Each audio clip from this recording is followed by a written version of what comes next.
Shalom, shalom. Amani iwe nawe mtumishi wa Mungu, na ni siku nyingine Mungu ametujalia kuweza kuwepo katika nafasi hii ama kupata wasaa huu wa kuweza kuongea mambo kadha wa kadha kuhusiana na tafsiri za ndoto mbalimbali.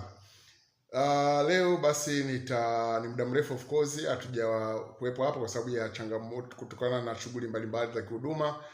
Lakini nadhani ni siku imempendeza Mungu basi niweze kuongea machache, na hapa nitaongea tafsiri ya ndoto. Unapokuwa umeota ndoto umenyolewa nywele, ama kuna watu wanakufosi kunyoa nywele kwenye ndoto.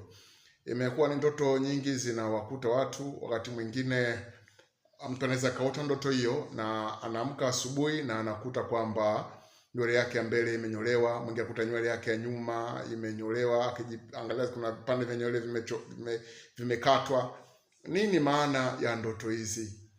Nini maana ya ndoto hizi? Sasa unapoota ndoto hii ya kunyolewa nywele ama unafusiwa kunyoa nywele, manake utukufu wako umeibiwa. Hii ni ndoto, manake mamlaka ya giza imeamua kuiba utukufu wako.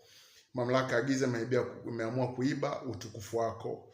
Na maana nyingine pia, hiyo ni maana ya kwanza. Utukufu wako ni kile kitu ambacho Mungu amekiweka juu yako, na mamlaka fulani Mungu anakuwa ameweka kwa mtu, na kila mtu anakuwa utukufu Mungu anakuwa ameweka juu yako, mamlaka fulani, na shetani anajaribu kuiba mamlaka hiyo.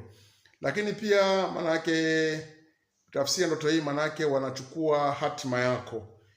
Kuna mwingine walipewa hatima ya kuwa labda kiongozi fulani katika jamii, katika nchi, serikali, kuwa katika nafasi fulani kubwa, ama upo katika nafasi hiyo kubwa.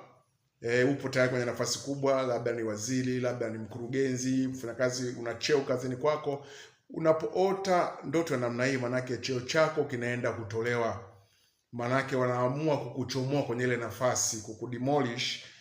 Manake kama ulikuwa umeajiriwa, basi ujue nafasi hiyo utashushwa cheo. Kama ulikuwa na cheo kikubwa, manake unaenda kushushwa cheo.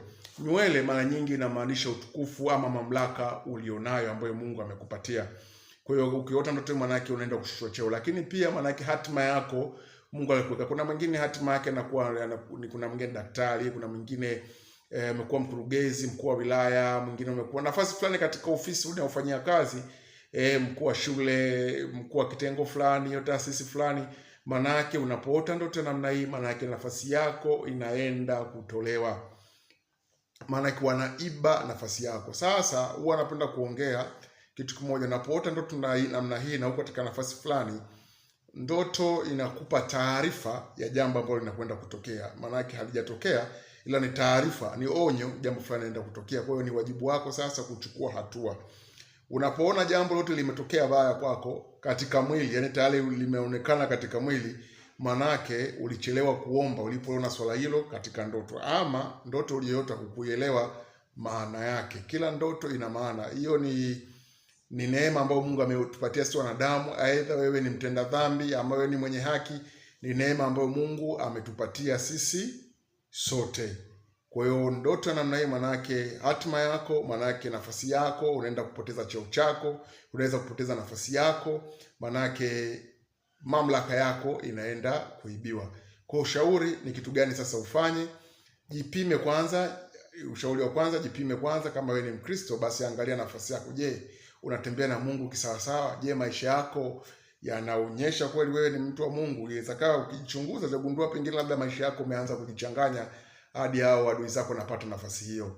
Na pia ushauri mwingine, ingia kwenye maombi. Kama wewe ni Mkristo dhaifu ama mtu mwingine hujaokoka, basi mpe Mungu maisha yako. Lakini pia ingia kwenye utafuta mchungaji, mtumishi wa Mungu wa kuombee ili uweze kuokoa maisha yako. Na basi hiyo ndio tafsiri fupi ya ndoto hiyo, lakini Mungu akipenda nitatoa tena tafsiri nyingine hapa ya ndoto nyingine. Lakini pia natarajia kuanzisha maombi. Kutakuwa na maombi, kuna video za maombi nitakuwa nikizitoa kwa ajili ya watu wanaokumbana, kwa sababu hizi changamoto za hizi kutokana na ndoto mbalimbali na mashambulizi ya adui nahitaji maombi, deliverance, kufunguliwa. Kwa hiyo nitafanya video za namna hiyo. Basi nishia hapo. Mungu awabariki sana na amani iwe nanyi.